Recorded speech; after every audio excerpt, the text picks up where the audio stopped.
Berkshire Hathaway Home Services sales executives for our video message of the week. All right, this week's message is a quick tip.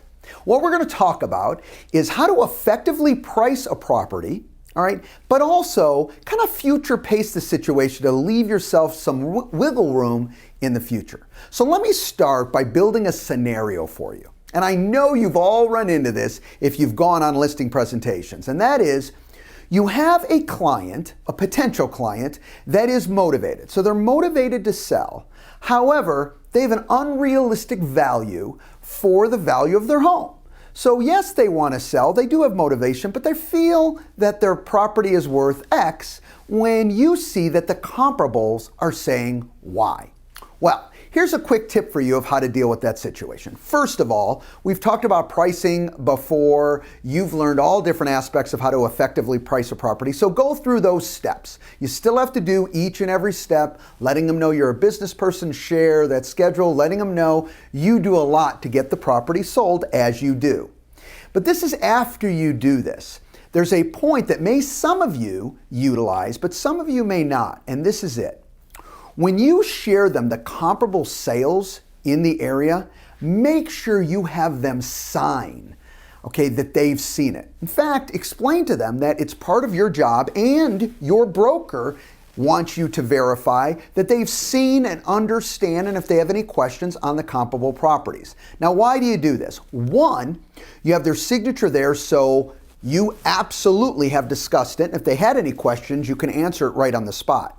But secondly, if you do agree that you're going to start at a higher price than the market will bear, as you list that property and things don't go exactly the way it's supposed to go, now you can always go back and send them those same comparables with their signature right on them. You know, Mr. and Mrs. Johnson, remember we discussed what was going on in the market? Now, you felt strongly about starting it here, even though we discussed that, and I totally supported it because the house is beautiful. But as you can see, we're having issues because of that. So here is the comparables, okay, for the property that you signed off. And I've also included some updated comparables so you can see exactly what the market's doing. Think about this. Now, when it's thrusted onto you of why you're not doing your job to get the home sold, you have facts of record that you absolutely could show that you spoke about, all right, that they've signed off to that, remember, okay, we spoke about this. And in some cases, let's say the price they want is really high over the market. Let's say, in your opinion, it's substantially over the market. When they say, you know what, we've been on the market for a month, you can even make a statement and say, you know, Mr. and Mrs. Johnson, to be really upfront with you, we haven't been on the market. What do you mean?